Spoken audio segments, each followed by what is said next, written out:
Good morning, class. You're welcome to session 5 of our research made easy class where we discuss research methods. This is the qualitative session. We are on session 5. Last week we did session 3, part of session 3 about how to find literature, and then we did session 4, how to identify literature referencing and how to reference, where we learned about AP referencing. Today, what we will do today, we'll be focused on understanding the role of research framework, specifically theory and then conceptual frameworks in our research activity. And that will be the first part of what we'll try to learn. Then when we meet in the tutorial session, we'll also learn about how to write. So I hope you'll have a good time today and quite a long day. So let's pay attention. So what we discussed from the time we began our work was how to identify a research topic. And we realized that even in identifying a research topic, asking the right question, designing the study, collecting data, analyzing data, and then interpreting the data. What is central to the process is the role of theory. So we'll try to understand the theory and its role in research process and try to understand different theoretical representations in literature. Theoretical representation in literature. That's the best way I should put it. Because you realize that in literature, theory may be used in many different ways. So we would like to look at how theory is applied in academic work. So I'll start by looking at defining research framework and then look at types of research framework, the building blocks of a theory, examples of theory, and the level of a theory. So that's what we'll go through today. We have it's quite 5 subtopics, and that may be quite a long period, but we'll try to cover everything with good explanation. So we are looking at chapter 5 of our Research Made Easy book, and there are other few literature materials I'll be referring to, which I will give you the titles as we refer to them. So define the research framework. Now the concept about a research framework is a joining of two words. So if you look at it, it consists of the word research and another word called framework. What a framework does is that it gives you a frame for the research by presenting a way of studying the variable and concepts concerning a phenomenon in order to investigate the solution for the research problem. Now, when it brings it together, because it's called a framework, what it does is that it tries to tell you the relationship. It doesn't just tell you the variables.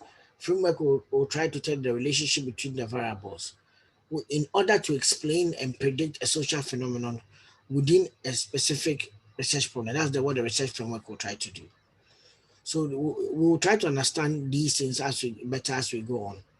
Now, every person carrying out a research, majority of them like to begin from having a frame for the research. Now, the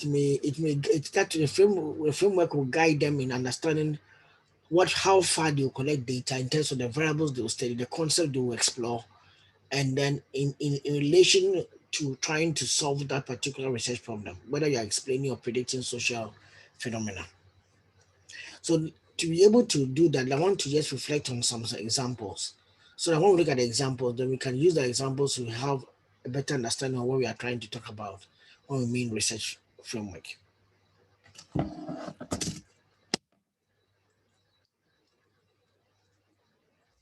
So I'll just share a few papers that I've downloaded from across the different disciplines.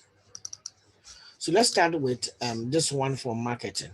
The paper is entitled Using the Theory of Planned Behavior to Understand Brand Love. So even the name of the theory is even captured in it. Now the whole idea is that the study is about brand love, and the objective is trying to understand.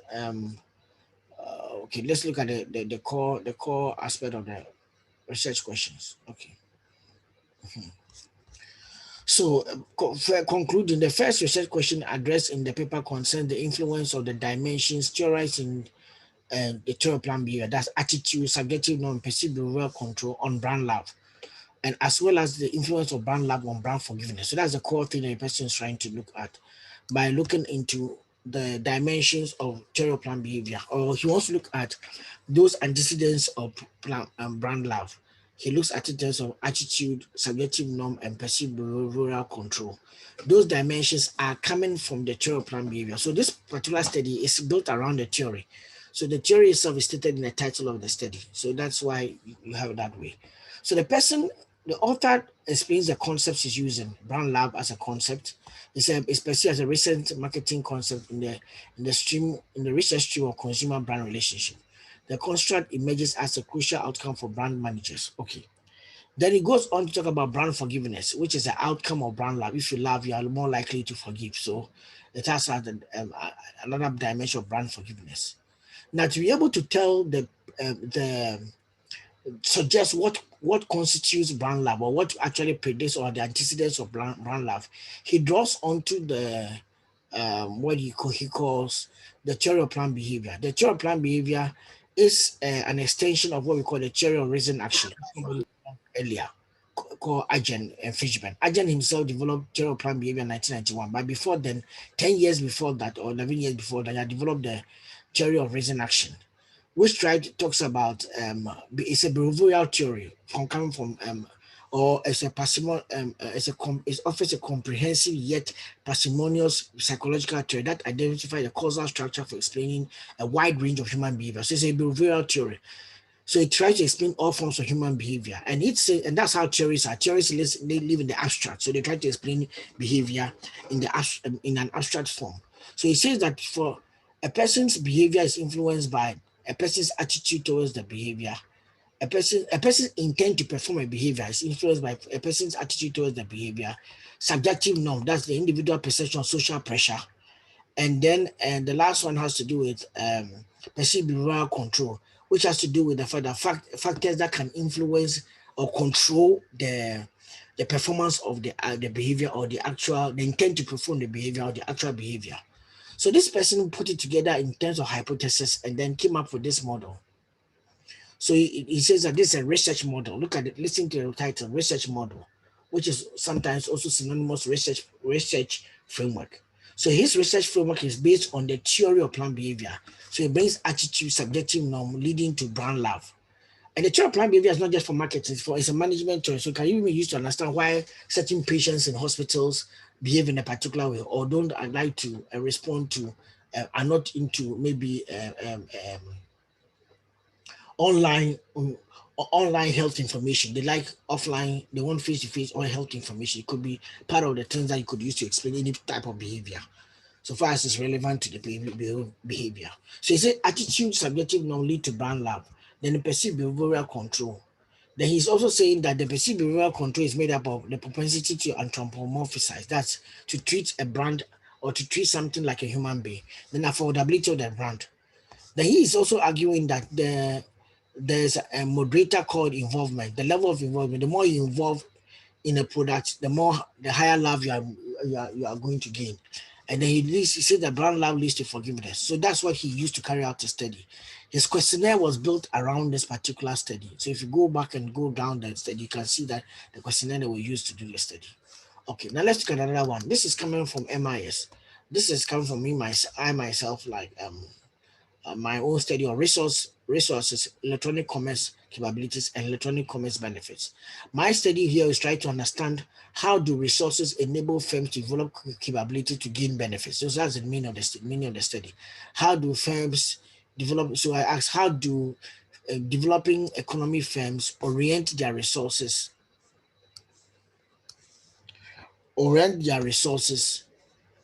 in to develop e-commerce capabilities and achieve e-commerce benefit in the midst or amidst their national constraints.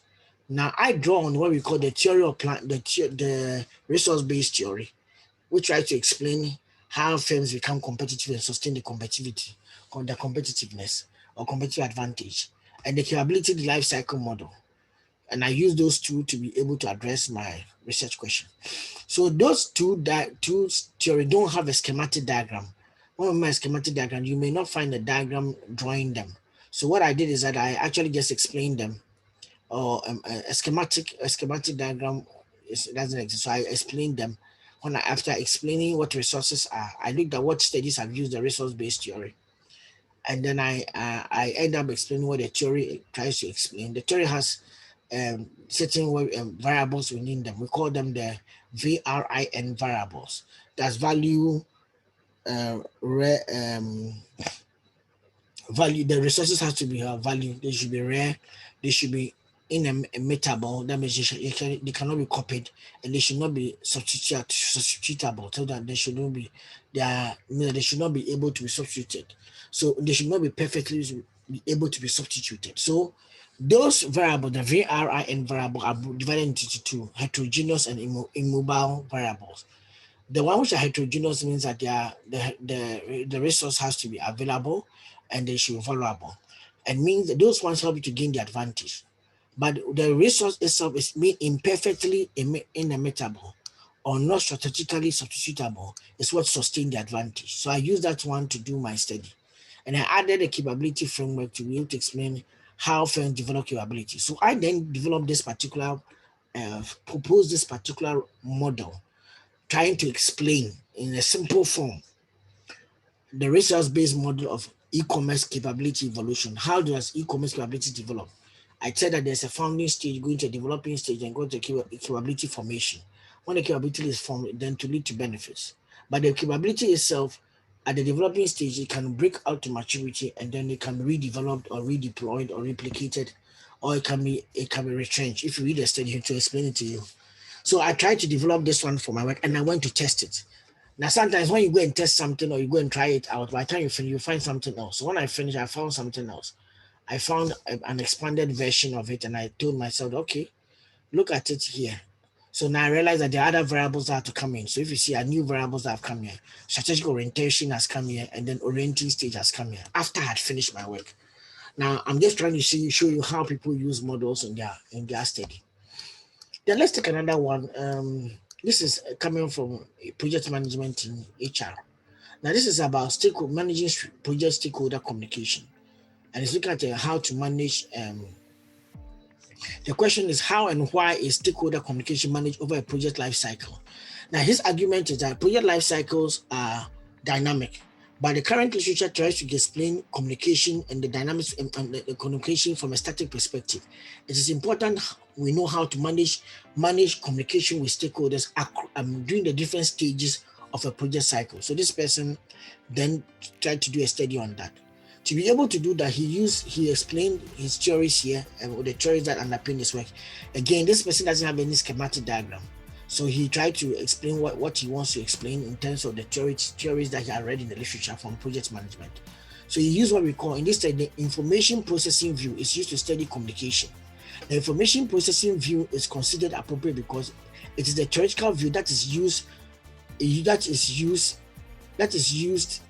the most often to assess information knowledge sharing within and across organization. It is also widely used to understand communication in project context. So every time you choose a theory, it has to be relevant to the work you are doing. My work was about resources, so you saw me choosing resource-based theory. My work was also about capability, so I chose the capability life cycle framework, so or life cycle model, and I use it in my work.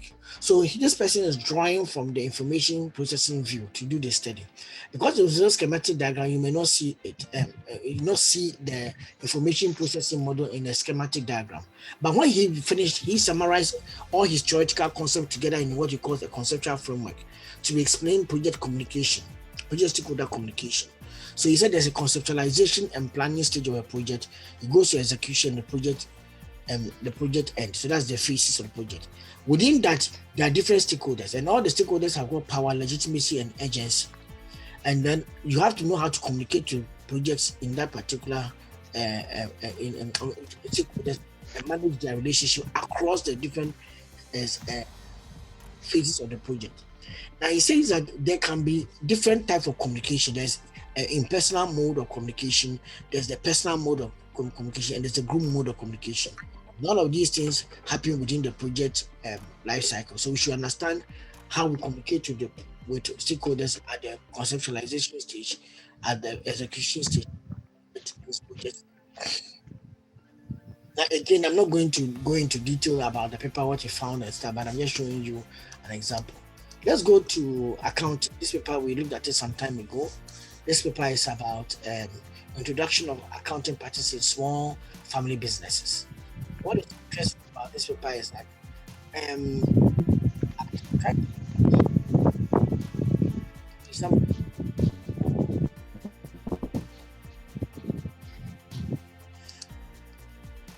Okay, thank you very much. This paper tries to examine, as you see here from the header, the research investigated the introduction of accounting practices into small family businesses. Then it talks about the fact that as you read on, it talks about the fact that accounting discipline has limited understanding of how accounting practices are introduced in small businesses, let alone small family businesses. So then it goes on to discuss that the issue about introduction of this particular accounting practices is in family businesses should focus on non-economic factors, as those non-economic factors tend to affect the basic decisions of by owners of the firm. Such non-economic factors include emotion, so values, and altruism.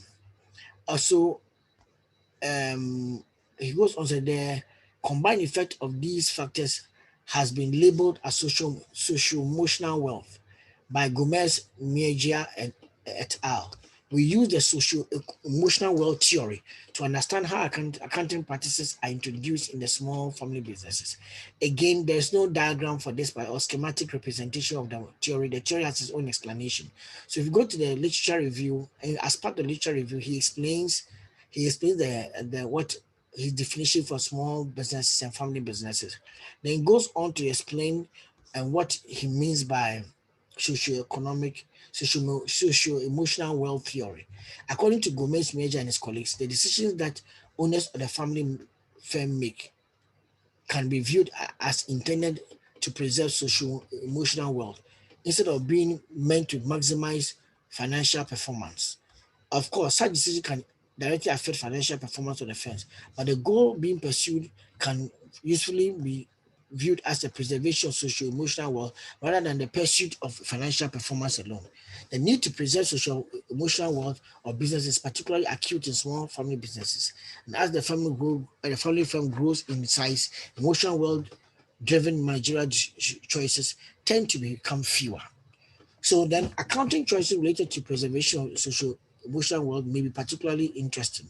Then it goes to explain the how to use social emotional wealth to analyze the issue. So this one too is another type of study. It doesn't have a schematic diagram for the theory, but it is using the theory to explain social emotional to explain how accounting practices are introduced into a company. So that is where you see that one happening. Okay, so that one gives us another study on small business. Let's continue. This is also another paper in marketing done to explain online relationship marketing and then customer loyalty, the signaling theory perspective. So the theory here is also mentioned here. Now, what is it trying to do? The purpose of the study is to examine the influence of online relationship marketing activities, namely engagement and interactivity, on customer loyalty, as mediated by online trust within the banking industry. So the author here explains what online relationship marketing is, then explains the signaling theory or the signaling role of ORM activities. Now, signaling theory can be utilized to explain the role of online relationship marketing activities in the firm in the firm's relationship management. Okay. The theory emerge in response to information asymmetry when parties in an exchange have access to different types of information between transacting parties in business relations. The information asymmetry often occurs with regard to the characteristics of the service provider and then the ability to effectively satisfy the needs of their customers, as well as distinguish themselves from other service providers. Signaling theory has been widely used in different fields to explain customer choice phenomenon. It espouses three elements: the signaler, the receiver, and the signal. The service provider, in an effort to influence the opinions of their customers, often communicate information concerning their brand attitudes and the quality of service delivery. They desire to assure customers of credibility and integrity, and this information is converted into signals, which are aptly transmitted to their customers using various mediums. In recent times, firms are increasingly relying on IT features of features of IT to send signals to customers with the intent of influencing their perceptions and behavioral intentions. So what the paper does is that it talks about the fact that when firms want to engage with consumers and they want to interact with consumers, they are sending signals. Those signals can endanger or can lead to creating have an impact on the loyalty of a person, have an impact on the relationship that the person trusts. Okay.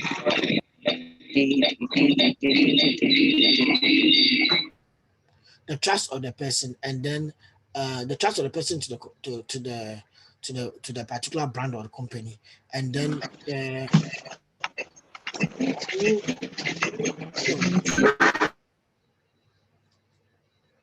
well, then you are disturbing us. We mute you, then you mute yourself. We mute you, you mute yourself, please. Okay. And then interactivity, he talks about let me then show the model. Then so online trust is in the middle. Engagement goes to online trust by signals, and then interactivity goes to online trust and leads to customer loyalty.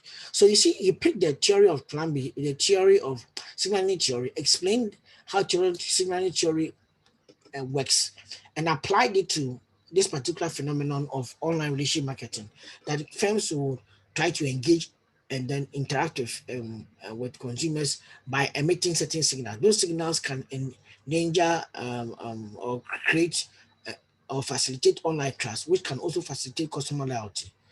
So he draws the conceptual model like this, and then it goes to test it. So you see that usually you see two words happening here: theory and conceptual model, theory and conceptual framework, theory and conceptual framework, and we'll come to it as we go on. So let's now look at another work. We have done something already. Let's go to a different area of study. Okay, so unemployment in Africa. This is in economics and finance. So he's looking at how appropriate is the global definition and measurement for policy purpose. The purpose of this paper, this is William Boateng in the Department of Economics, but usually economics and finance, you are very close. The purpose of this paper is to establish the concept of unemployment defined by in the International Labour Organization appears to be narrow within the context of many from African countries, including Ghana. The phenomenon tends to add to jobless adults into the discouraged worker category, thereby giving a misleading a picture about unemployment situation in these countries. In addition, the structure of the labor market in African countries is such that informality takes the face of unemployment. So the paper uses a scatter plot and more simple correlation analysis to show a trade-off between informality and vulnerability of unemployment and unemployment rates in Africa. So what theory was underpinning the study? So let's go on and look at here. Theoretical understanding of unemployment. The neoclassical model, so he picks neoclassical model, predicts no unemployment on condition that labor market always clears based on the assumption of flexible wages and perfect information. That unemployment only occurs when individual voluntarily decides to reject the market clearing wage offer and continues to search. Under the theory of job search, so analysis information theory research, and the theory of job search within the broader neoclassical framework, changes in the efficiency of matching the characteristics of the unemployed with vacant job also explain unemployment.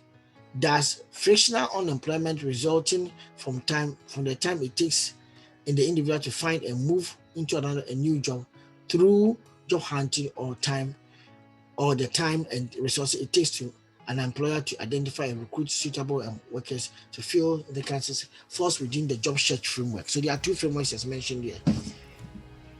Okay, so there's unemployment described by the neoclassical model or search theories that does not require a general excess of supply of labor. Okay, so there's another type of unemployment which is known as there's a supply of labor, so there's no many people who can do the job, so unemployment could there are few opportunities, so unemployment could occur. Structural unemployment resulting from the mismatch between demand for labor and skills and location of jobs is another type of voluntary unemployment when the flow of demand and labor in labor markets are a balance. Okay, so now then from the classical perspective, so he has about 3 or 4 perspectives here, all coming from different theoretical explanations on what unemployment is. Then he uses that one to guide his work, to go and get his work done. So I just want to let you understand that most of the works tend to have some theoretical background. So let's look at another, leadership and public service. Okay, this is coming from a former student in the business school. He said the purpose of this paper is to examine how employee engagement and effective commitment mediate the relationship between transformational leadership and voluntary turnover intention. The study investigates the moderating role of psychological climate in the relationship between effective organizational commitment and voluntary turnover innovation. So when we go through it, the theory and hypothesis after the introduction and the literature review. So it looks at, okay, the hypothesized model. Among the dimensions of the multi-factor questionnaire, leadership questionnaire MLQ, transformational leadership boasts of being the most theoretically and empirically researched construct. So this is a concept he has picked from here. And he draws from transformational leadership literature. He draws from different literature readings from the literature, and then develops this one, saying that transformational leadership as a construct will lead to employee engagement, it will lead to effective commitment, but then it can also lead to turnover intention, or but the but that is moderated, or is it moderated or mediated? Let's see. I want to see the word he used, because the way I've drawn is more moderated. Okay, moderated. Good. The way I've drawn is moderated. Moderated by the uh, psychological climate in the firm. So that's what he used for his work. And he said the hypothesized model or his research model.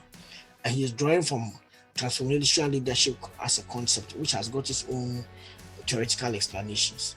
And then brings in other variables. Okay. Now, which other one have I? Okay, let's look at clinical governance and performance. Let's go to public health. Interesting. We are looking at different perspectives. So this is clinical governance and performance. Okay. So in clinical governance and performance, and hospital performance, a cross-sectional study of psychiatric hospitals in Ghana. So the argument of this study is that clinical governance is a crucial healthcare quality for care improvement and safeguarding of high standards of care. However, little is known about clinical governance in sub-Saharan Africa. The study authors assess health workers and perceptions of clinical governance and hospital performance in Ghana's psychiatric hospitals. Very interesting study. So they echo the gap as they go on. Despite this effort, the quality of mental health services have not improved significantly in Ghana. In addition, there's a paucity of literature on CG, clinical governance in Ghana, especially in the context of mental health care. To the best of our knowledge, this is the maiden study. So there's a gap that is emphasizing in Ghana that investigates clinical governance in psychiatric hospitals. Okay. Now, to be able to do the study, he draws from a model that exists from in the literature of clinical governance. This study was underpinned by the United Kingdom's National Health Service version of the Temple model of clinical governance. So the clinical governance seems to be something, the Temple model of clinical governance seems to be something that is already in the literature. But there's an iteration, a new perspective given by, as it's applied by the National Health Service. A new perspective has come, and then she is trying to, or whoever is doing the study is trying to adopt that particular new perspective. According to Scully and then Donaldson, clinical governance is a framework through which the NHS organizations are accountable for continually improving the quality of their services and safeguarding the high standards of care by creating an environment in which excellence in clinical care will flourish.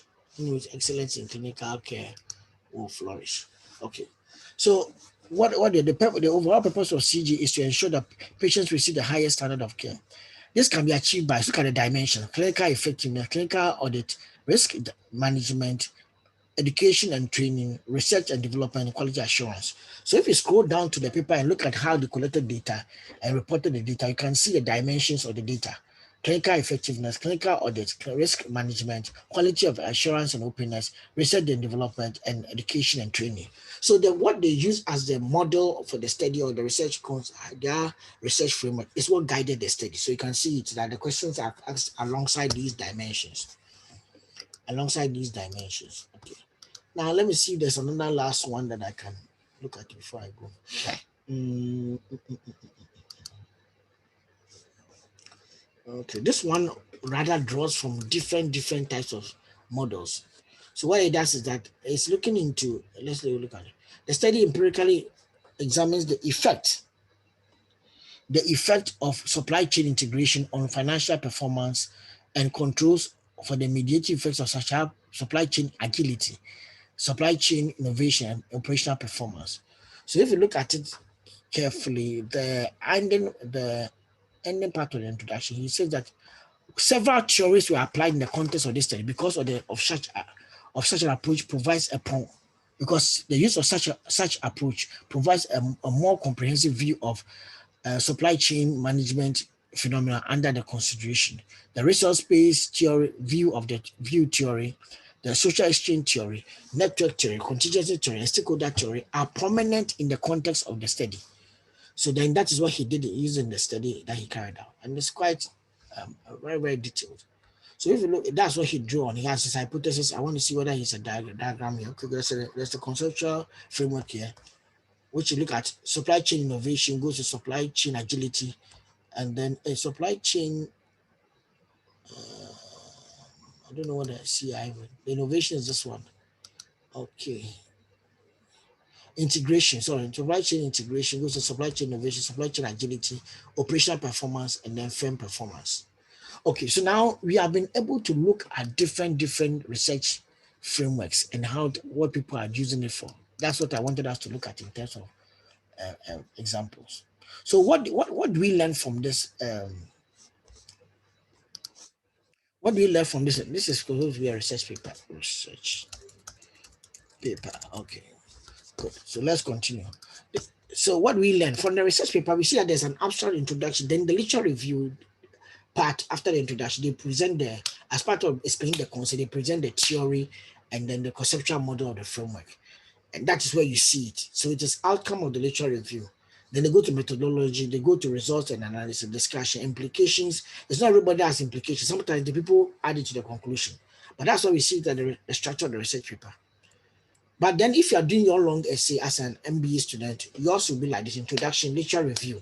So your research framework will become an outcome of your literature review, an outcome of your literature review, an outcome of your literature review, an outcome of your literature review, an outcome of your literature review. And you see that maybe we can look at an example at the end of the class.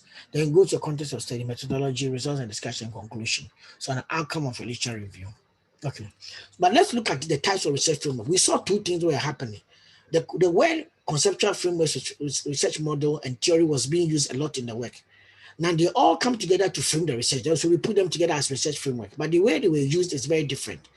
One way or approach we saw is that sometimes a person picks a theory and then modifies or applies the theory to his work and then develops a conceptual framework or conceptual model. So you see the word conceptual framework and model being used interchangeably. I'll explain those two, the differences later. Then sometimes there's one of them that we didn't see any framework in the beginning. We didn't see any theory, but they did some literature discussion. And then out of the literature, they developed their own conceptual framework. So it can be two ways. Either you pick a theory and then review the literature and add to the theory, like the theory of planned behavior was picked up. Somebody reviewed the literature, added to it, and then led to the conceptual framework here. Then others also picked so many different theories, add so many different literatures, and then they also looked at it goes straight to the conceptual framework, and then they develop. So we see these two dimensions in the work. Now, a theory can be said as a coherent set of general propositions, which are used as principles of explaining or explanation, understanding and prediction of apparent relationships of a certain observed phenomena. Now you want to study a phenomenon, and the phenomenon may have been studied by somebody before. So you try to look for the existing theories that have been used to explain that particular concept before, and then try to see what have they said concerning the use of those theories, and how can those theories help better explain the phenomenon in the way you want to use it. What is interesting about this definition is I say coherence that theories have got parts that come together to form a meaning. The parts don't just come together, and they are general propositions. That means that they are relation propositions is like it's a hypothesis. Proposition means that you are proposing there's a relation between two things or two or more things. So it means that a coherent set of different propositions or general propositions have come together to be able to explain something. So usually theories explain, they help us to understand, they help us to predict apparent relationships. When we study phenomenon after some time, we and empirically test it and verify it, we can then come up with certain variables, and the relationship to the variables can be then expressed as propositions. When the propositions come together to establish a logic, we call it a theory. So let me take it again. So a theory then comes out of what? Variables that we have studied have observed in a phenomenon in practice, or and empirically tested a phenomenon that these exist, and these relationships can be proposed. When they come together, the variables and the relations that are proposed come together, they form a logic, and that logic then determines our theory. They form a logic for explaining, they form a logic for understanding, they form a logic for predicting. Let me give a very simplistic example. For example, when I tell you to find the area of a rectangular object, you just say L times B, length times breadth. Why? Because somebody has done some study in the past to tell you that you determine that there is something called the length, which is the longer side, determined called the breadth, or the width, which is the shorter side. When you multiply the two together, you end up getting the area of the particular. So the multiplication is the relationship between the two. L times B will give you area of a rectangle. So the area of the rectangle, it comes out of L times B. But the rectangle, the world that we are in, we can't just go in and we find rectangles. We rather find representations of the rectangles in real world. So the land you are buying is a representation of a rectangle. It may not be perfectly a perfect rectangle, but it gives you an idea of what a rectangle could look like. The TV screen that you have, the face of the screen is like a rectangle. So if you want to find the area of the that one, you apply the theory of the area of a rectangle to your physical object, which is the TV interface or the land that you are trying to buy. So we say 70 by 100 land, 70 by 80 land. Why? You are trying to talk about the area that it may take so that you can have an idea, the theoretical area of the land. But you know, when you go to the ground, sometimes there are differences. There are differences in between the theoretical area and the accessible area. Sometimes there's a road cutting through, or there's a tree here, so you have to go around the tree. So sometimes the land itself may either be bigger or long or smaller than that theoretical area. But the theoretical area is established, and it has been is what we draw from the literature. Now, so this is a theory of planned behavior, which was developed by Agent. I mentioned in 1985. We saw it in the other paper. Attitude and subjective norm goes to intention to perform a behavior. Then there are things that can control the performance of the behavior. The subjective norm is the person's response to social pressure. Attitude is the person's degree of assessment, of favorable assessment concerning the behavior. So if your attitude is bad, means that you don't have a favorable assessment towards a behavior. Then the perceived behavioral control are your own analysis of situational impediments that can actually constrain you constrain your intent, or kind of limit your intent to perform the behavior or your actual performance of the behavior. If I should take all of us to Accra Mall to go and have a good time, now some of you may eat, some of you may not eat, depending on how much income you have in your pocket, affordability. So when you ask somebody why you not eating, so I ate food before coming, but he's not telling you the truth. The money in the pocket cannot be able to buy maybe Barcelo's meal for two girls to be able to eat. So you only say that, oh, he doesn't have money, so you won't buy at all. Why? Because he doesn't have that fine, so he can't afford it, and that affordance affects the actual performance of the behavior. He intends to do that, but the affordability is not there. So the intention is constrained by the affordability, so it can actually constrain the behavior from being performed. So the theory of planned behavior is very abstract. It is not tied to anything. You are the one who can take it and apply to different forms of behaviors. That's how theories are. Then the theory of planned behavior came from the theory of reason action, which was actually formulated as an expression of an equation.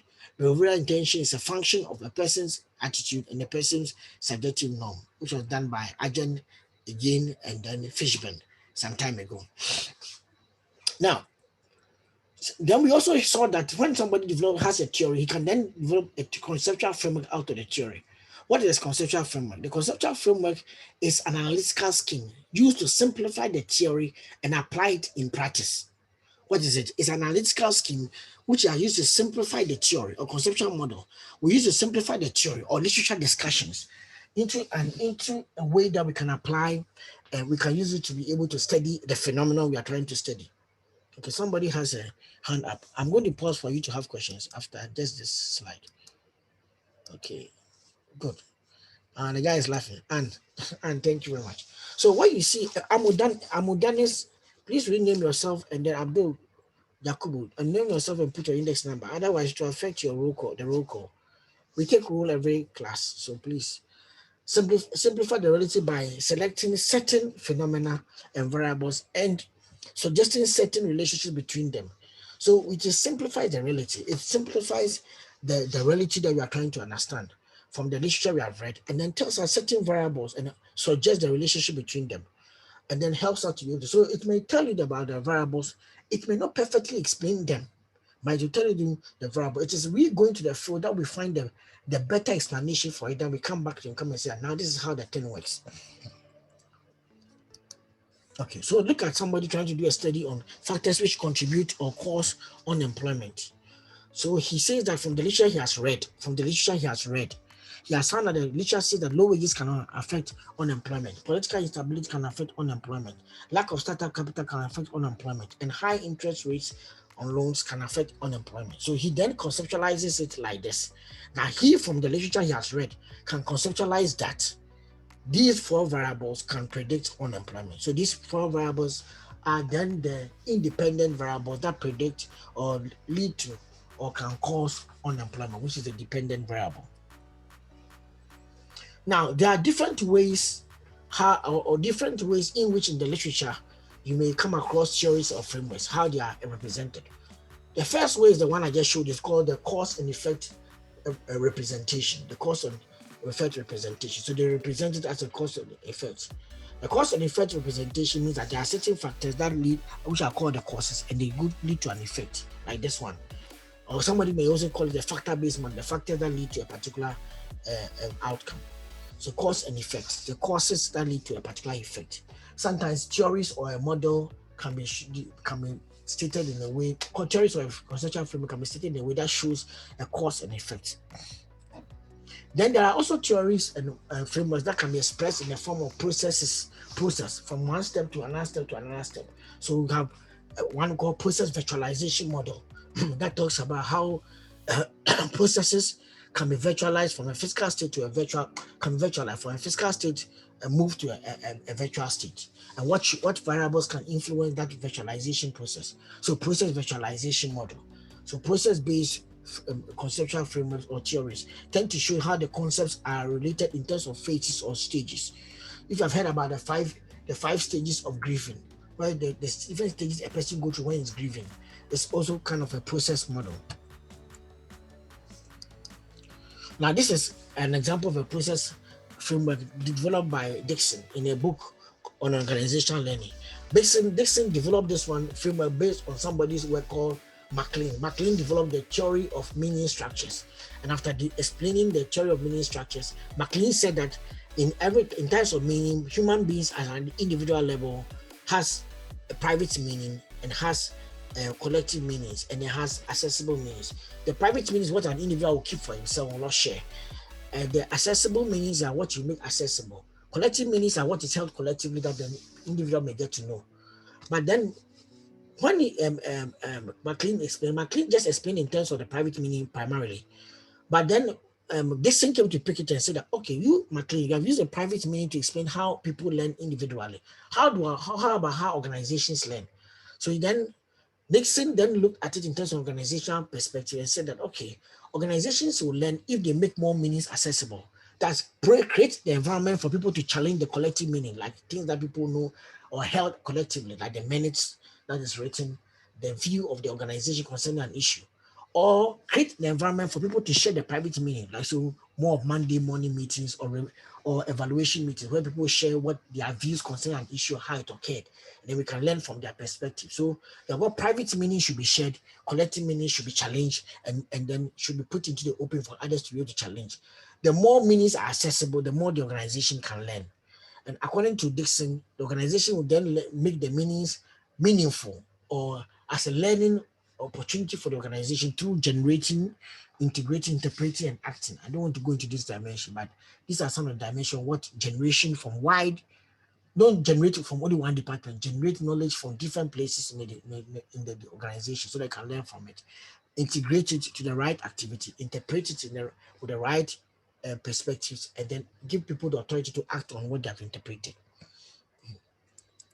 Then um, another type of process model. This is a conceptual framework I developed in a paper on mobiles and micro trading.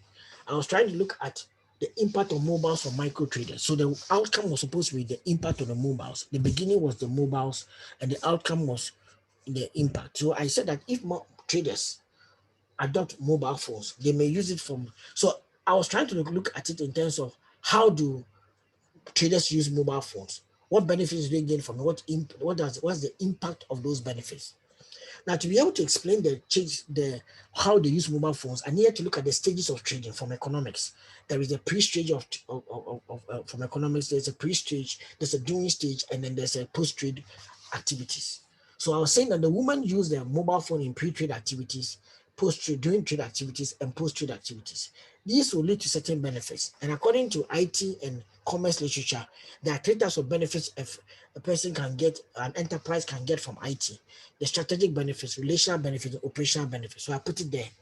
Then I said that, okay, what about the impact? I also read from somebody's work that there are three forms of impact of mobile phones. There's the production impact, that's that if you have a mobile phone, itself as a product can help you can impact on your life. You can start selling airtime, and then it can actually have an impact on you.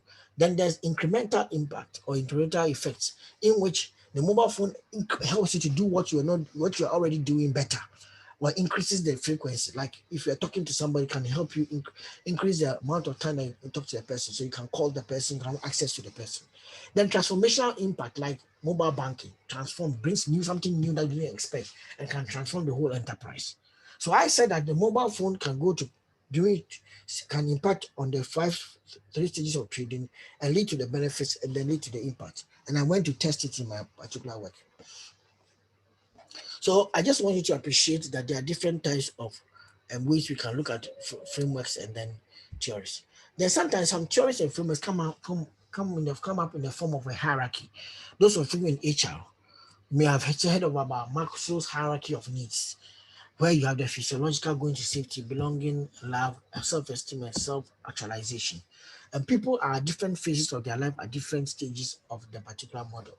So if you take there's a kind of a quiz or something like that, measures that you have to use to measure yourself, you can be able to tell whether you are at which level you are at. And it can change at different stages of your life, because the questions is measuring what you are more likely to be feeling or experiencing. So usually, if somebody has finished university and he's now looking for a job or has gotten a job, he's usually in the first two stages. So in post somebody as a national service person, he's looking for shelter. Where will he stay? That's a psychological thing you start thinking about. Where will he get food? Is there food in the area? Is there a place he can live?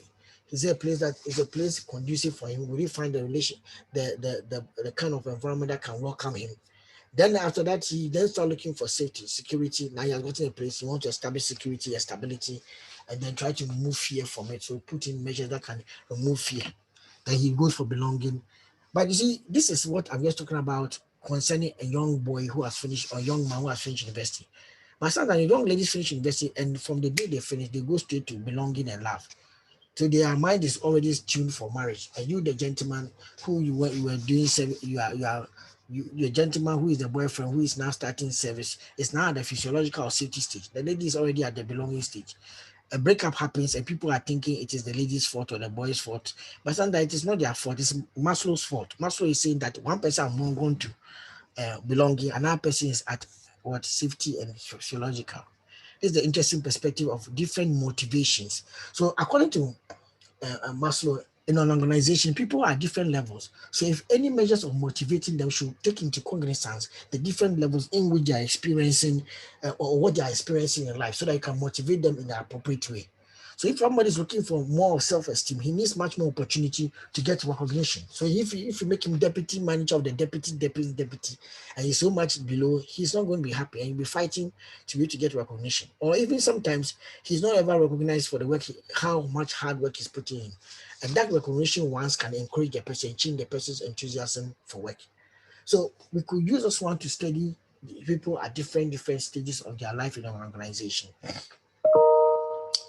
Then you have map-based models. The map-based models has to do with the fact that sometimes A theory can be shown as or framework can be shown as a map. In economics and finance and accounting, you know about this one, the supply and demand curve, which talks about the relationship between demand and supply. And as quantity increases, and then there's a point that we reach at the equilibrium where demand and supply become equal. So you can see what is here. The prices on one side, quantities on the other side. And as your on the supply part, as you are increasing with supply, you may end up may not necessarily your pricing, your quantity is increasing, your price too is increasing, but the demand may be reducing in that sense. But look, I'm just letting you understand the model here, and you can see how we all use it in many different ways. Okay. Now there are those which are also gap analysis. There are some frameworks or theories that are exhibited as gaps. So there's one in marketing called, or we use in management. Now it's just marketing, but we use it in healthcare, we use it in HR, we use it in so many for even information systems. It's called the service quality model. That looks at a person's assessment of the service he's getting and the service that he was expecting. So if there's a gap between the two, what caused the gap? The tangibility of the service, the reliability of the service, responsiveness of the service, assurance of the service, and empathy of the service. But this model has been modified. It's from Parasuman et al. And his colleagues. It has been modified by so many different people to be able to measure the discrepancy in service provision. So if you go into healthcare, you find it. You go into information systems, you find it. You go into management, you find it. And there are different versions of it and how it can be applied. So anybody who is doing any study that wants to look at um, um, um, um, a quality of service received and expected, you can use this particular model. Patient care, you can use this particular model. Store, even soft on online platform, how a person's what you're expecting from the service that's being given on the online platform, what you actually experience may be different. You can use this one to look at it. So now let me pause here before we continue. What questions do you have so far? I've gone through a very interesting perspective of trying to explain. Theories are very loaded, so that's why slides are about 79. So that's why you saw me trying to do the first half quite fast so that I can get the base. Then I can take my time and go into how theories are formed, why they are formulated, and different aspects of theories. So please, anybody who has any question, you can ask now. Otherwise, I will just continue. Let me check the chat room. Okay, Prof. Oh,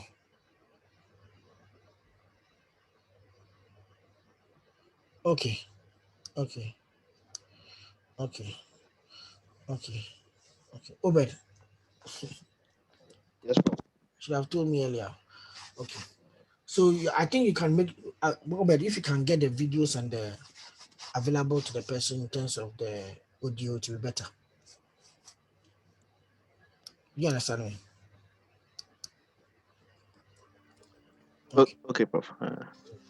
Okay. So please, any question? Um, any question? Naomi and Co. Any question? So far, so good, Prof. Now, so let's go back to what we said the theories are.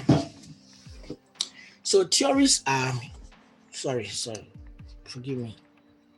My mouse moved ahead.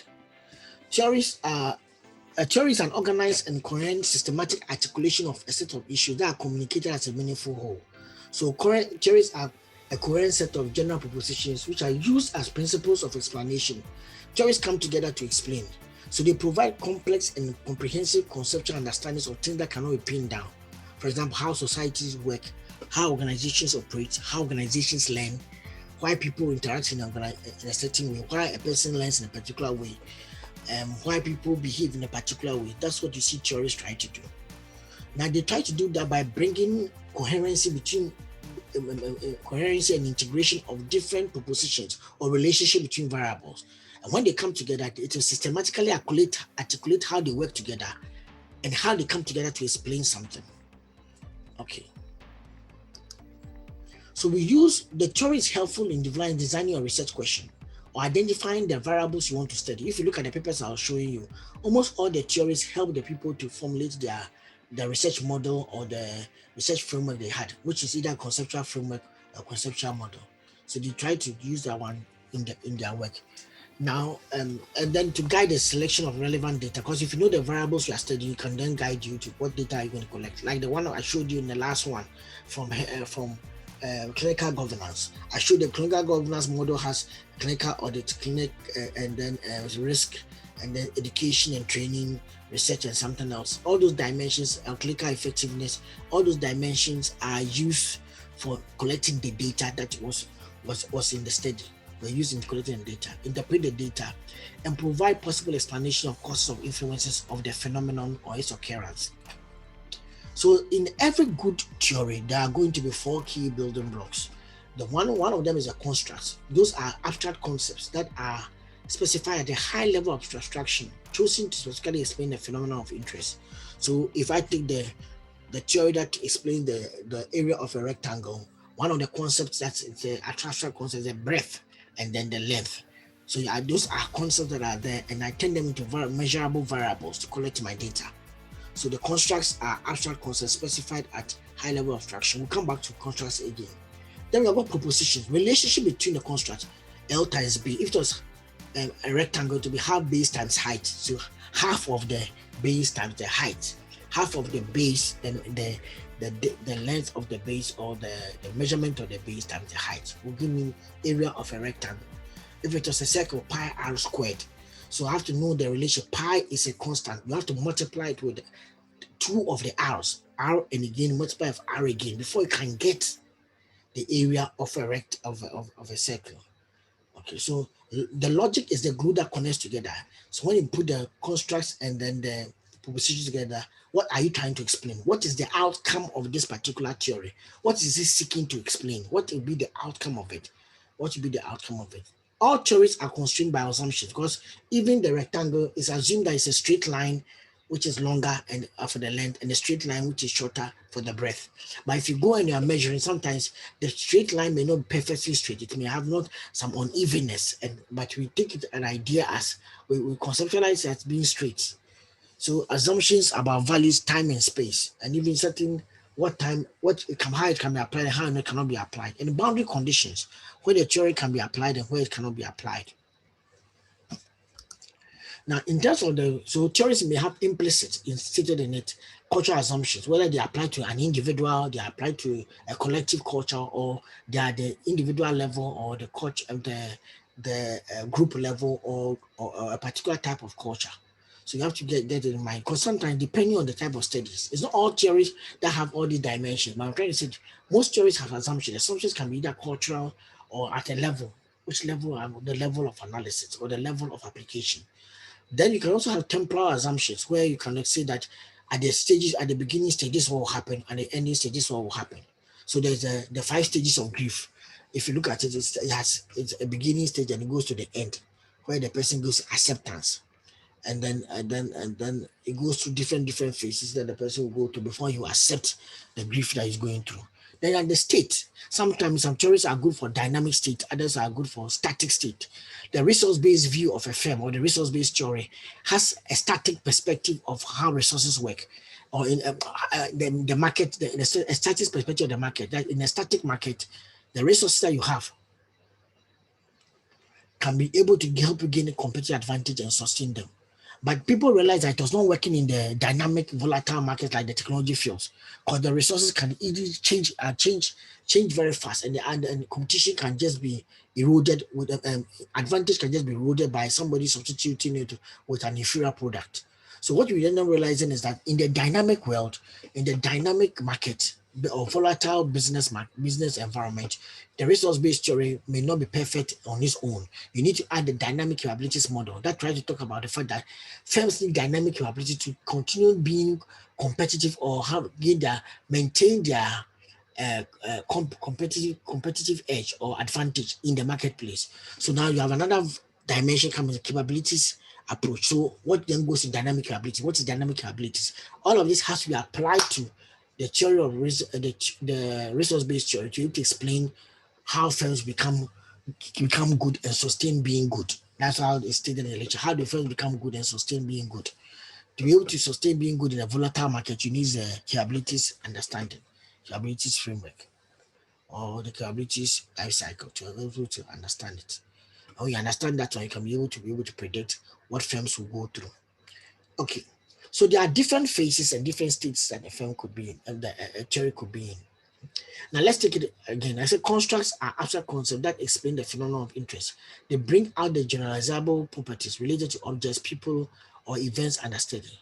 Some constructs consist of single concepts such as age, weight.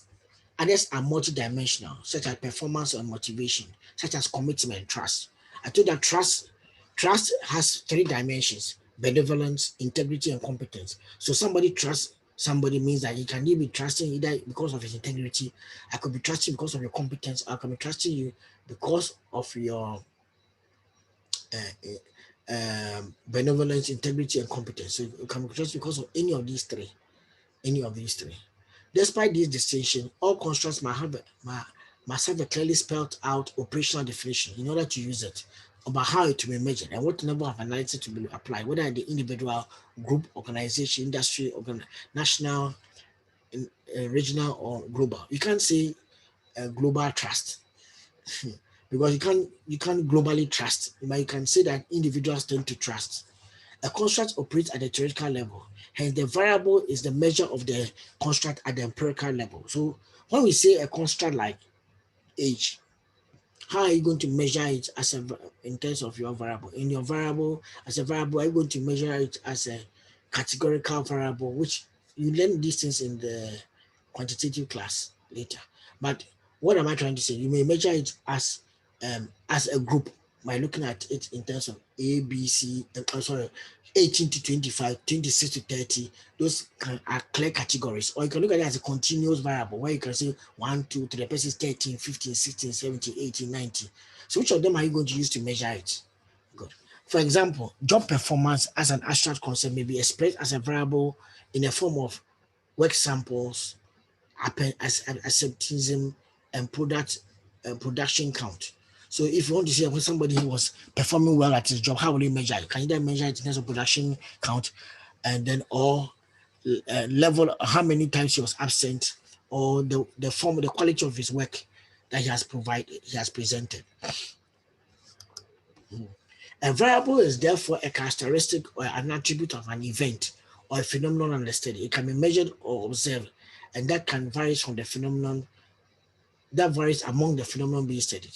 It is important for the researchers to understand the difference between operating at the theoretical level and the empirical level. So if I'm at the theoretical level, I can call it age. But when I get to the variable level and I'm measuring it, I may end up expressing it as categories or continuous. So at the theoretical level, the researcher is concerned about developing abstract concepts about a phenomenon and what the relation between the concepts. That's where the theories are built.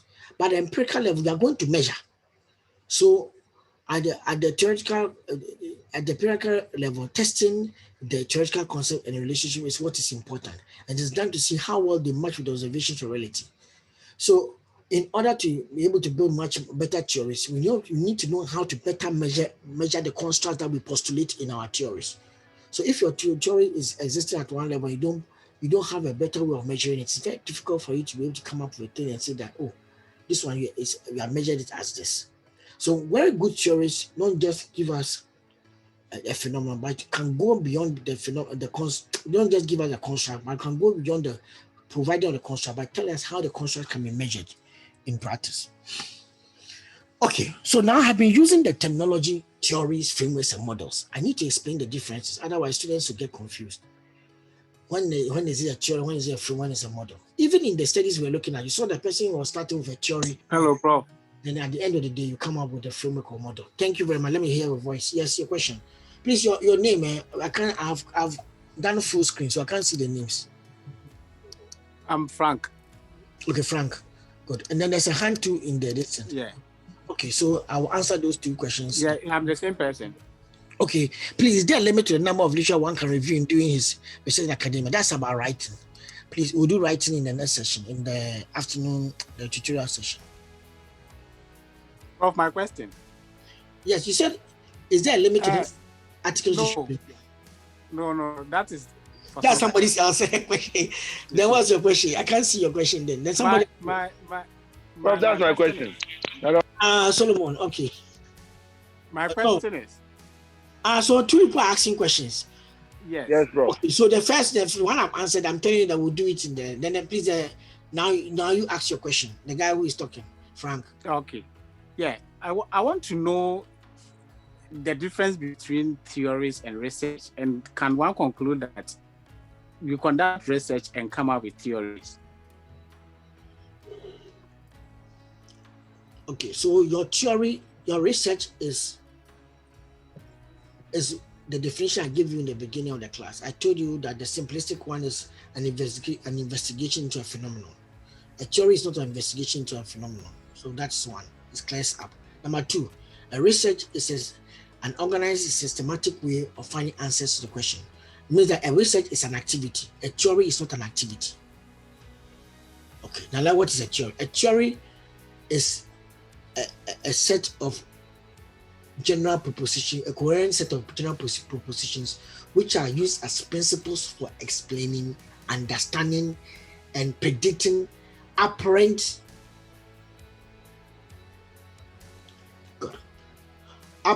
relationships in an observed phenomena. So what does it mean? It means that when I carry out a research, I may come to see some apparent relationships, and then I may come to observe some variables which underpin those apparent relationships.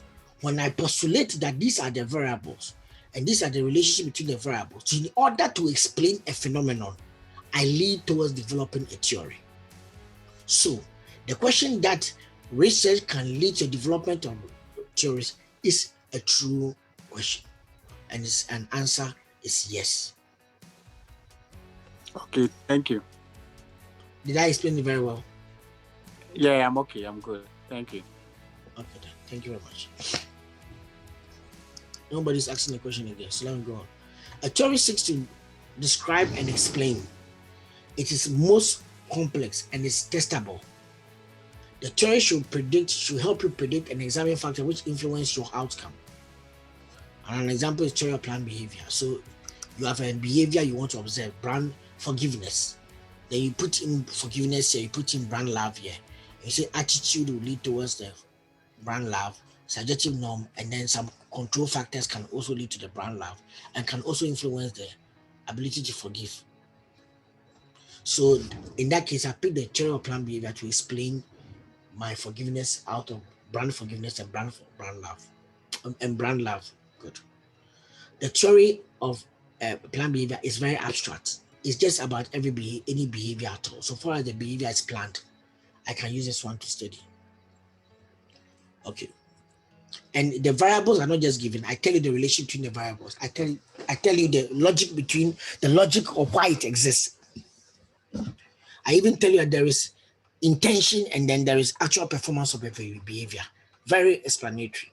Okay. A framework. A framework describes, but not necessarily explain, factors believed to influence. Believed. Theory has been established. Framework is believing, suggesting to influence an outcome. It provides a big picture overview of various descriptive categories and how they might relate together. Framework for mobiles and micro trading. So when I was doing my study, I had this question: what is the impact of mobiles on micro trading activities of market traders? I picked the transaction cost theory, and I tried to understand the relationship between the relationships that occur in transactions, and then the relationship between the buyer and the seller in transactions. Based on that, I also then picked the stages of trading from economics to understand the different phases of trading. Then I looked at IT and commerce and looked at the benefits of using IT in commerce and came up with the benefits part. Then I also understood that there's impact of mobiles and I took it from there. So I then put them together, different categories together, to establish a framework called Conceptual Framework of the impact of mobile phones on micro trading. Very specific, very focused on something in particular, not about just behavior, not in an abstract way, very, very specific, going to explain something. And I said that the target group here are traders. The traders go pick mobile phones, they use it for stages of trading. And even the stage of trading, I didn't specify what is happening there. Then I took it to the strategic benefits, relational benefits, and operational benefits. This is what I gained from IT and commerce. Then I went into in the impact of mobiles, and I saw that these are the ones I can find in terms of impact of mobiles. Now I have to, these are believed, conceptualized framework. I have conceptualized saying that this one could happen. So I have actually suggested this one. So I carried what I've suggested to the field and go and test it and then come up with better particulars to explain the issue. So if you look at the end of the paper, the model is changed. And even at out because I was looking at traders, the type of traders are looking at, the production effect didn't apply. So I dropped it. And I only found incremental effects and transformation effects. However, somebody picked the same study and then you applied it to another type of micro trading activity and realized the production effect works. So what I then realized that this one was just based on an instance that I'm going to study and I proposed.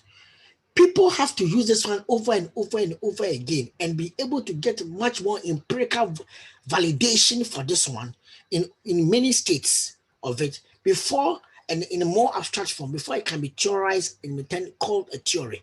But for now, it's a conceptual framework giving us a relationship between certain categories in order to be able to explain an outcome. That is what it's trying to do, or tell us that the outcome could be okay like this. Okay.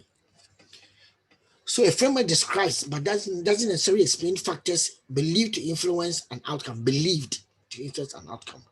Now, please, this content I'm teaching is in the new version of Research BDC, which will come out later part of the year.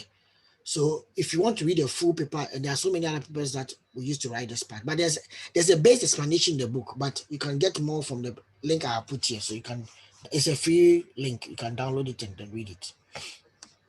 Okay, but there's an explanation of this in one of the pages, just that it doesn't go into detail as I'm doing it. Because the book says PhD students to, the PhD students ask me to go into detail. Usually in the master student, I don't go into detail, but I think this master student, you guys, you like asking questions a lot. So I realize that if I don't explain these things, you come and ask me. So I'm preventing you from asking me. So let me teach you that part already. So let's continue. The model describes, but a model to describe but doesn't explain. It is commonly used to describe or even simplify the process of translating research into practice, like models of banking, branch-based banking, branches banking. There's no theorization around it. There's nothing like trying to look for the relationship between them, like this banking models, branch, ATM, internet banking, mobile banking, agency banking. All these are forms of, but they have got differences on their own.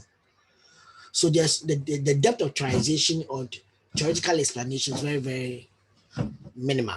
There's no propositions, there's no necessarily any constructs in there. That is the idea behind models. However, the problem we have is that people use these words interchangeably. And the time that you met the work, you saw somebody's work, you say conceptual model for this. So he has proposed it. Somebody can pick that same model and use it in his work. And he keeps on using the word conceptual model. Somebody can pick the framework and keep on using the word framework. But what happens is that they are all leading towards theorization. So I can say framework and model are weaker versions of a theory. One day they can become theory because theories help to explain. A good theory provides clear explanation of how and specific relationship between that lead to specific events. Theory don't leave room for ambiguity. L times B is equal to area. Simple. L times B is equal to area of rectangle. It tells you what a rectangle is. It defines it. It tells you the domain where the theory applies. That thing has to be a straight one line, which is longer, and the other one is shorter. Rectangle is rectangle. Square is square. Right angle triangle is right angle triangle. There's no ambiguity about that. A theory is made up of definitions of variables, a domain where the theory applies, a set of relationship between the variables, and specific predictions that if you use it, that's what you come. This is coming from Nissen's work, so you can look at that. The references here are from Nissen's work. Okay. Then a framework usually denotes a structure, an overview, an outline, a system, a plan, like what I was doing. Consists of various categories. So I brought some concepts together, some variables together, and I tell you the relationship between them that are presumed to account for a phenomenon. The fact that this is what will happen if mobiles are supposed to impact on market women. Frameworks do not provide thorough explanations as we expect them, but they describe the phenomenon by fitting them into categories. You saw that me doing that. But you see, when you look at what we examples we're looking at, sometimes somebody calls it a conceptual framework, sometimes somebody calls it a conceptual model. They're all in the same, trying to say the level of theorization. But some people don't even know the differences. Some supervisors don't even know the differences. But the thing is that you end up picking up a theory and you apply it in the to a phenomenon, then you develop your conceptual framework to go and test. Because what you are going to test is an instance of the phenomenon. It's not the whole phenomenon. So by the time you finish, you end up coming in per that instance. This is what you conceptualize at what occurs or what doesn't occur. So a model typically involves a deliberate simplification of the phenomenon or a specific aspect of the phenomenon. Models do not necessarily or need not to completely present accurate representations of the reality to have value. So they may not present the whole thing, but they still have value. Models can be described as theories with a more narrowly defined scope of explanation. A model is descriptive, where a theory is explanation as well as descriptive. So I hope you get it. Okay. Now, in my book, I also talk about what a concept is. So there are different levels of all of this. A concept may usually just explain a phenomenon. For example, you have heard about the ripple effect concept. When you drop a stone in a river, a still river, you see that it creates ripples, and the ripples can be felt at as it goes wider, it becomes larger, but that's not necessarily strong. The stronger ripples are in the middle. So whenever you bring an intervention, we use that ripple effect concept to explain interventions in communities. So you see how what I'm talking about, how a concept can become a theory. Concept is at a very low end, but it can become a theory. It can be used as a form of theorization, explaining why something occurs. When I bring an intervention to a community, the community that the intervention happens, you may see it having a higher impact. But in nearby communities, you may see a ripple there. So if you're observing from the nearby communities, if you're not very careful, you will think that the thing is happening in that community, but it may be a ripple effect of something that happened in another community. This is very indicative in medical science. When we were studying Buri ulcer in Ghana, they realized that sometimes the Buri ulcer, people are getting Buri ulcer in another town, which has nowhere close to where the river is, where the concentration is. And they were trying to understand what was happening. But they started seeing the way human beings move, and we interact with other human beings, and we drink water and all kinds of things from different places. Something can be polluted at one end, then the actual effect that you are seeing is at the other end. It's the same thing with the Galamsey and in Ghana concerning the polluted water. You see, another town that is innocent, doesn't even have anything to do with Galamsey, is the one suffering from cyanide and all kinds of metallic chemicals in the water they are drinking, and it's leading to certain types of cancers. Why? Because the thing was polluted at an intervention point, which you don't even know, but the ripple effect of it is what you're experiencing. So I'm just using the retain ripple effect concept to explain Galamsey and explain Buri ulcer. See how theories work. But if you look at the ripple effect, it doesn't have constructs, it doesn't have this, unless somebody starts developing constructs and all this kind of thing for it, which I don't know whether somebody has done that yet. Okay. Now, how are theories generated? Theories are generated either one from the data. So sometimes somebody closes his mind, collect a lot of data, and then look at the data and they observe patterns. And out of the patterns from the data, he then postulates a particular theory. This is the occurrence of the phenomenon. So we usually call that one grounded theory. So some people do a study called grounded theory studies. In that study, they don't like starting with the theory. They start with the phenomenon they want to study, go to the data, go to the field, collect a lot of data over time, study patterns in the data, and then go and collect more data, study different patterns of data, and then come up and say that seems to be what we can theorize from the data. We can see pattern A, B, C, and A occurs when C and D are available. But when D and E are available, A will not occur, this B will occur. But sometimes A and B will be on the same time because C and D and E were on the same, were happening at the same time. So we are observing A and B at the same time, something like that. So he's studying from the data. Then the second approach is when a person thinks that, okay, there is some literature that exists, some understanding that exists. I will build from the existing understanding and go into the data, and after that, be able to theorize. So if you look at it very carefully, the person was studying brand love and brand forgiveness. He can have, at the end of the study, he can say that he has developed a model that explains brand forgiveness, or a theory of brand forgiveness, which has not been tested in many places, so you can't say a theory yet. But he has developed a conceptual model for brand forgiveness. Why? Because he took the theory of brand behavior as the initial set of predictors, applied it to brand love, added certain variables, attitude, and so you do attitude, conceptual, subjective norm, and perceived behavioral control, where you look at the propensity to anthropomorphize, and he looked at the other one. What was the name?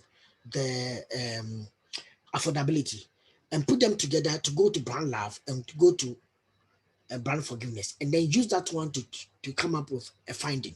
So by the time he finished, he said he can say that if it's all confirmed, he can then explain and tell you that this is the a future theory of brand forgiveness. Or by at this stage, you call it just a conceptual framework or conceptual model for brand forgiveness based on the work he has done. The more people use it in different places and for different types of brands, it can actually, because he himself at the end of the study argued that people should use the model in different places. And if you look at other factors, okay. Then at the same time, somebody can pick and develop a theory from an existing theory. I mentioned this one a lot. Dixon developed the organizational learning cycle from the individual learning cycle or the individual learning approach determined by McLean. McLean developed the theory of meaning structures. And then Dixon picked that theory of meaning structure at the individual level and applied it to the organizational level. And at the end of the day, he developed organizational learning cycle. So somebody can deduce a new approach based on existing theory, but applying it in a different way. So you usually look at issue A, I will use it to look at issue B. And by looking at using it to look at issue B, I can bring new perspectives on it. But issue B is a little bit different than issue A, or a higher form of issue A. And I can then be able to theorize and tell you at a group level, this is how individuals will learn. Then the last one has to do with the fact that somebody does a study in a context A. He studies issue A in context D. So it takes maybe, he studies, let's say, relationship marketing, or he studies clinical governance using the UK model that we saw. But why? Why did he use that one? He saw that people have used it in UK. So he picked it in Ghana and used it in Ghana. But he's using the same dimension. So he studies clinical governance, picked the same model from the one they use in UK, the NHS used in UK, and applied it to Ghana.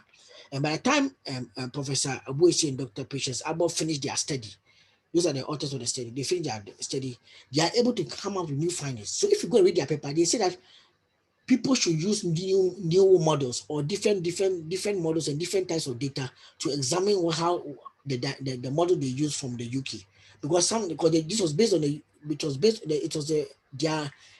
a modification of the Temple model, which was modified by the NHS, that's the National Health Service in UK. But then what about Ghana's health service? How can we then apply it in here? So by the time they do their study, there's made a study in Ghana, somebody can apply it and start now looking at what other variables can be added to make it much more attuned to Ghana. So somebody can build a new theory for developing countries for looking at clinical governance by applying what you pick from a developed country in a developing country. Okay, please, do you have any questions? Because it's getting interesting and I thought people will have questions by now.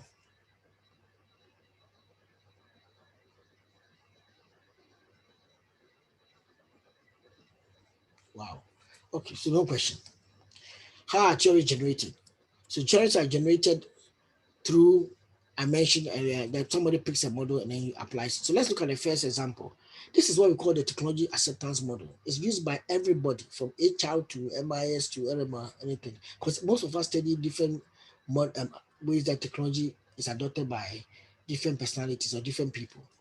So he said that perceived usage of the technology is also leads to intention to use, and the perceived ease of use also leads to intention to use and goes to behavior. Now, somebody will say that it's not a modification of the theory of reason action from agent. It has a relationship. But look at the name. Davis is the one who developed this one. Now, he called it model. Remember what models are. So at the time he developed it, he was saying that these are just concept things that come together to explain something, just at an instance, looking at just technology. And then he's using it to explain how people adopt technology. I then picked that model and I applied it for looking at mobile commerce adoption and usage by traders in Nigeria. So what I did is that I have my perceived ease of use here. And then I said it goes to perceived usefulness. Oh, why are you coming this way? It goes to perceived usefulness. Then this usefulness will go to intention to adopt and come to the extent of adoption. Then I said that accessibility, and now one was supposed to be affordability, but you think there was a mistake. But accessibility can affect adoption, and accessibility can affect usage. This one's lead to micro in the impact. So I was trying to look at the how market women in Nigeria adopt mobile phones and use it for their business, and then what impact do they gain. So I used this model and I drew this one myself. So now I've applied it at the conceptual level. So call it conceptual model for m-commerce adoption and usage by traders. But at the theory level, I called it what it was called the theory of acceptance model. Okay.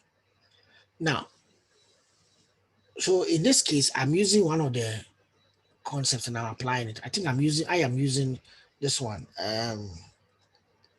I'm using either approach 3 or approach 4. In fact, either approach 3 or approach 4. Any of the two is what I'm using. Okay. Now, logical consistency. Every theory should have some logical consistency in it in terms of when you say that this one has a relation with this, it should make sense. If some of the building blocks are inconsistent with each other, that means that there's a problem. It means that it loses rationality. You can't be talking about individuals and mixing it with groups. You can't be talking about group and be mixing it with individuals. So you have to be very careful.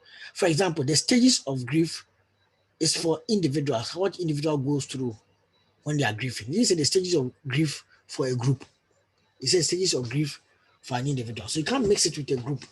So the construct itself in it should make sense in the relationship that they come together. You can't just say that you say length times breadth. Length should be multiplied by breadth. And your mind is that length is always longer than breadth. But if it is not length is longer than breadth and the length is equal to breadth, then you're looking at a square. So that means that it is breadth is one of the side the measurements squared. So it's a breadth squared or the length squared. So if you are looking at your work, you should be always know that whatever you define should be logically consistent with the other. It shouldn't mix contradict each other. Now, the most important thing is that every theory explains something better than the other theories. So sometimes you may have a phenomenon you're trying to study. You may see that there are so many perspectives on the issue, but which of the theories best explain? And sometimes too, in the current study you're carrying out, you may need to bring 2 or 3 or more theories to come together to be able to establish a conceptual framework to carry out your study. Like we saw in one of the studies, it was saying that it was using several theories and to be able to explain the concept. And then we saw one on unemployment too. William Boateng was also using about 3 different theories. He used a structural perspective of unemployment, the neoclassical perspective of unemployment, and he mentioned the search perspective of unemployment, and the job search perspective. So these were 3. Even there were more, but just that we didn't check. So sometimes they bring them together. But reason why you bring them together is that sometimes one is not perfect in explaining the phenomenon of study that you want to study, but it was good for explaining something that has been studied already. Hence, the theory has been developed. Now, what do you mean by logical consistency and explanatory power again? Supposing somebody is carrying out a study and he says that, okay, lack of startup capital goes to unemployment, political instability goes to unemployment, high interest rate goes to unemployment. Now, look at what is saying here. He said, how can political instability just straight go to unemployment? It's something has to occur in the market before unemployment can occur. So the person is jumping certain other variables that can lead to the unemployment. He didn't mention them, but he had just drawn straight from political instability to unemployment. This is why we are saying that it's not logically consistent or the explanation lacks something. Because political instability does not necessarily mean does not necessarily jump to unemployment. Or there could be several things it could precipitate or catalyze to lead to unemployment. It doesn't by itself lead to unemployment. Because political instability because people have been, I remember Cote d'Ivoire, we are having political instability some part of last year, and routes. South Africa the same thing, but it doesn't mean that it led to unemployment directly in the whole country. Maybe some few people may lose their job because at the end of the day, in case there are riots, they can't go to work. But doesn't mean that they have lost their jobs entirely, or there's totally unemployment in the country. So what could political instability facilitate or catalyze that will then generate unemployment? Those things should be there before the person draws a relationship between straight to political instability and unemployment. That's why we are saying that the things should be logically consistent and the explanation should be not leave room for ambiguity. Every good theory should be testable. At the highest version of a theory, it should be testable. That means that they should have the ability for us to falsify it. If a theory cannot be tested, then it can be a theory. You should be able to provide enough information for us to test it. That's what makes sense, which is science. Science meaning that at the end of the day, we can check the accuracy of it. So if you are able to make it scientific, it means that we are given the opportunity to be able to check it, whether it can occur and give us the same, it's reliable and accurate. It can give us the same results if we just, somebody else carry out the study. Then theories are supposed to be parsimonious. It means that don't try to explain something simple with so many variables. The most important thing about theory is that you should use the barest minimum of variable to explain a concept. Sometimes when you have too many variables in an issue, to trying to explain an issue, to trying to explain a phenomenon, you end up confusing yourself or contradicting yourself. So, and it makes it more difficult to generalize. So you can use fewer variables or fewer constructs to explain a phenomenon. Then you can be able to generalize better. Now, the time value of theories. Theories have got time value. What do I mean? A theory may be developed, somebody may come back and then change it and make it better. So look at this one, Dillon and McLean Information Systems Success Model, 1992. 10 years after, somebody then comes about to updated Dillon and McLean IA Success Model. The theory of the technology acceptance model has got term 1, term 2, term 3, term 4. All of them, each time the people postulate it, they add new variables. The theory of planned behavior itself even has decomposed theory of planned behavior. So you have situations in management or studies in which a theory may be developed, but new perspective of theories may come up, and then it has to be modified. It has to be added. They also go back and change all the existing studies in that area. But we are trying to say that the new theories, the new studies that come up should be able to depict that there are new dimensions in the theory. Now, look at it, an example. The theory of reason action developed by Martin Fishman and Isaac Ajan. Attitude and subjective norm goes to behavioral intention and then goes to behavior. Then after 1985, after about 10 years or 11 years after, you end up having this person coming and saying that, okay, I think that we should do some change to it. Oh, I think there's a mistake here. 75 to 85. By the other time, okay, let's continue. So attitude, subjective norm, perceived overall goes to intention and goes to behavior. So now he adds another variable, that's agent himself. Then somebody look at theory of planned behavior. Okay, the theory of planned behavior was developed by agent, then decomposed theory of planned behavior. Other studies came up. One of the studies that came up was Taylor and Todd. They decompose it. When they say decompose, them that they break down what is in attitude, what is in subjective norm, what is in perceived behavioral control. So they developed this particular breaking down one or decomposed one, and then people applied the decomposed one in their studies. So after 10 years, Taylor and Todd came up with this one. Then somebody then went to apply to study to look at e-filing behavior. So he picked it, look at attitude, the variables he looked at, the subjective norm, the variables he looked at, and then perceived behavioral control, the variables he looked at. By looking at e-filing behavior, e-filing behavior, or e-filing. Or is e-filing rather, not filing. Anyway, let's see. Then recently, look at what somebody also did. He only decomposed only one dimension. That's the perceived behavioral control. It was done by Hedger and Fenko and Traves. You can see the name here, the one we just looked at. By extending the theory of planned behavior in terms of exposing this the perceived behavioral control, breaking it down or decomposing it into two other variables: propensity to anthropomorphize and then affordability, because of the type of study he was carrying out. Okay. Then later on, somebody came up with, I'm just using this as an example. Theories go through so many changes. Now you saw that there was a theory that Davis came up with. Davis came up with the theory, the technology acceptance model. Later on, Venkatash and Morris, who worked with Davis, I think Venkatash was doing his PhD, who worked with Davis, developed this particular theory called the unified theory of acceptance and use of technology. And this one is used by HR, MIS, marketing. Everybody uses it because it brings everything together. So how did he do that? It looked at almost all the theories of behavior and technology acceptance and use, and combine them into different categories and then develop this one. So this one is really like a framework. Remember what you were saying. Then after that, he gives an explanation for it and became a theory. So performance expectancy, effort expectancy is similar to perceived ease of use. Social influence, similar to subjective norm. Facilitating conditions, similar to perceived behavioral control. Then it goes to use behavior. Then it also goes to behavioral intention. Then you have got the moderators. For the first time, at least one of the technology acceptance model brought in the moderators of the variables. It brought in gender, age, experience, and voluntarity or voluntariness. So examples of theories, then we'll round up.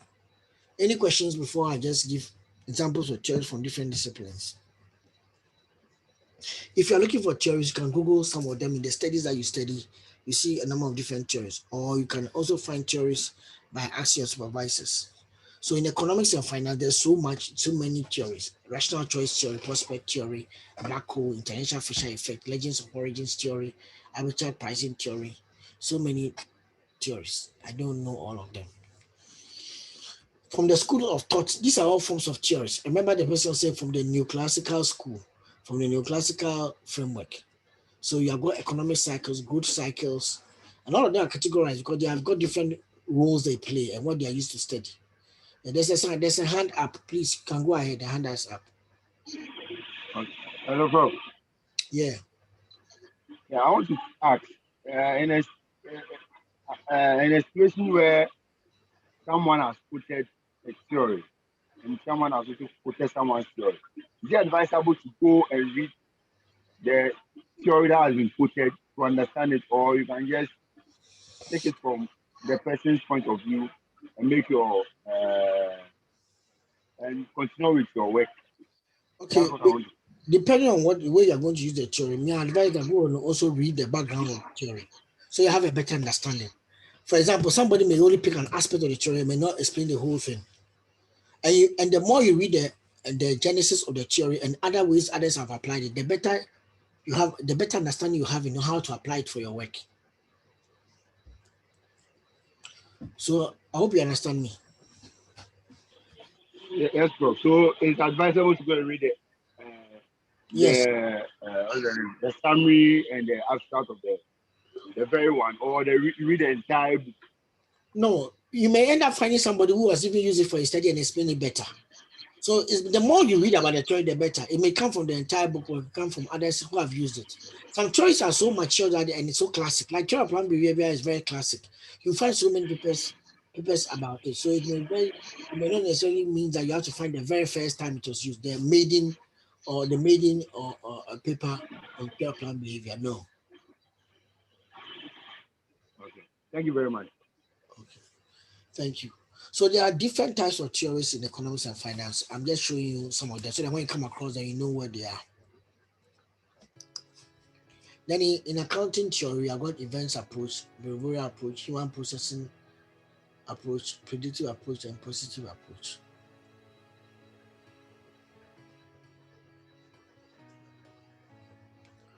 So the value approach and events approach are all used in financial statements reporting. One of them looks at the income statement as an indicator of financial performance, while the events one is more looking into the income statement as a direct communication of operating events that occur at a given period. So the view of what the financial performance of an organization in events approach is very different from.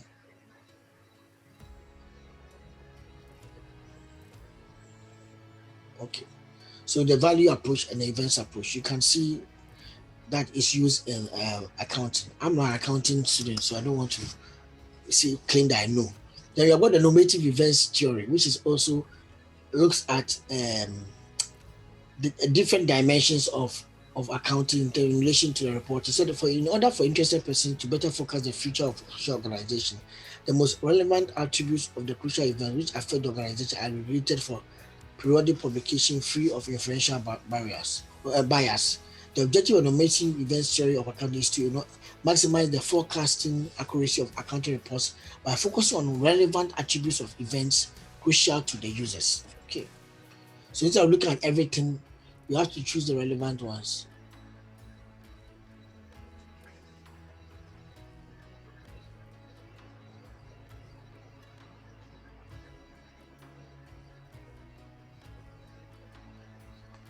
Now we have what theories in marketing. These are the hierarchy of effects theory that talks about what a series of steps a consumer will go through to be able to make a choice of a product and purchase it. So awareness, knowledge, liking, preference, conviction, and purchase. You go through all these processes to be able to make a choice. The first two are about thinking. The second two are about very cognitive. The second two are about feeling, which are affective. The last one is about doing, which is more about action oriented. So you have got the cognitive here, the affective here, or the calculative here. Calculative in terms of thinking, the affective in terms of feeling, and then the doing itself.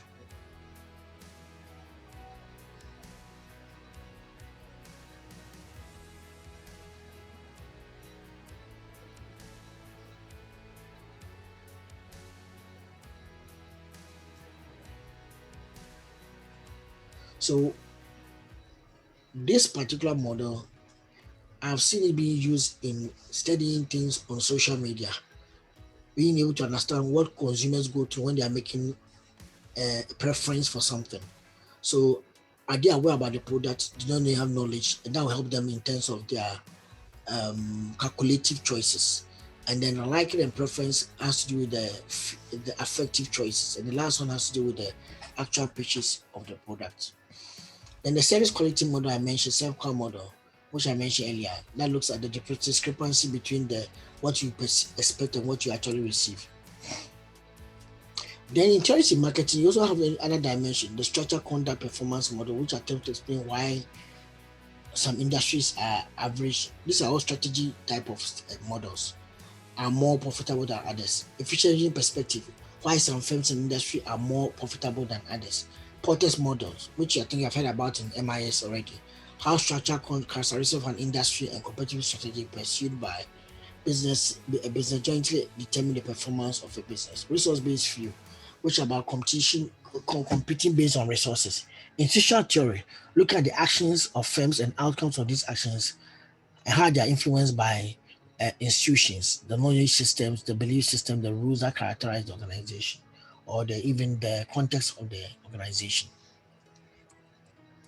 Then I've got game theory. I think finance, you also use game theory a lot. Finance, accounting may also be using that, and even HR.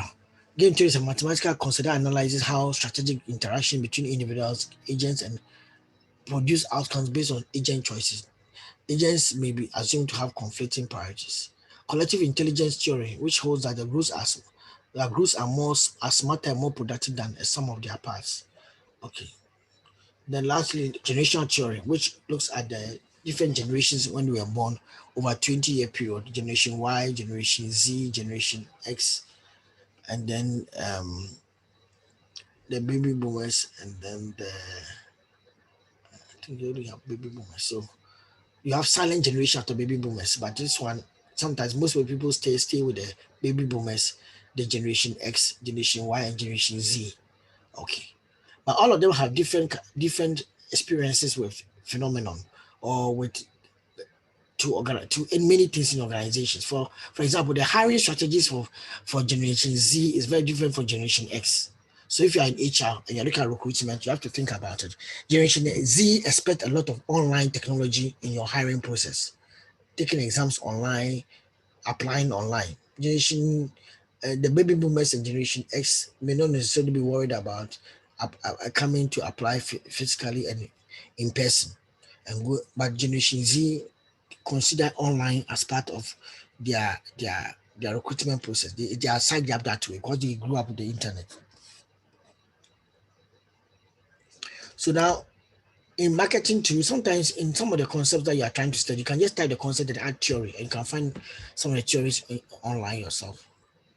Then in management, you have got Taylorism that talks about motivation, theories of motivation. You have got Hesbeck too, that also has theories of motivation, and he looks at the characteristics of the job itself and the characteristics of the responsibility towards the job. And then You also have Maslow. Maslow looks at, it's also motivational, but comes from the new human relations school, which Hesberg was belonging to, and it focuses on the physiological needs of employees. So Maslow put forth a theory here, they put forth a theory that there are 5 levels of human needs which employees need to have fulfilled at work.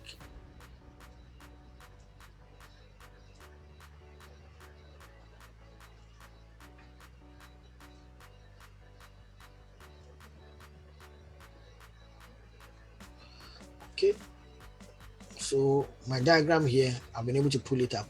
Self-actualization, self-esteem, belonging, love, safety, and physiological. The new public admin, interestingly, they have a concept called the new public management concept that has a market orientation perspective of the public sector, and that they believe that it will lead to greater cost efficiency for the government. So in such characteristics are one-stop shop for the customer, strategic planning, the separation of provision from production, budget cuts, privatization, information technology, improve accounting, personnel management, separation of politics and administration, improve financial management. All these are characteristics of NPM. Then in information systems, there's a website called istheory.byu.edu. Has so many theories coming from both this diverse disciplines, but explains them in a manner that has been used by IS researchers. So you could also look at that. The last thing that I would say is that all theories apply at a particular level. Some theories are at the individual level, others are the organizational level, and others are the national level or beyond the nation. So you have the modernization theory, studies cultural dimensions. They are all about the macro level issues. Then you've got meso level theories, which looks at organizations and what happens within the organization, how they respond to issues.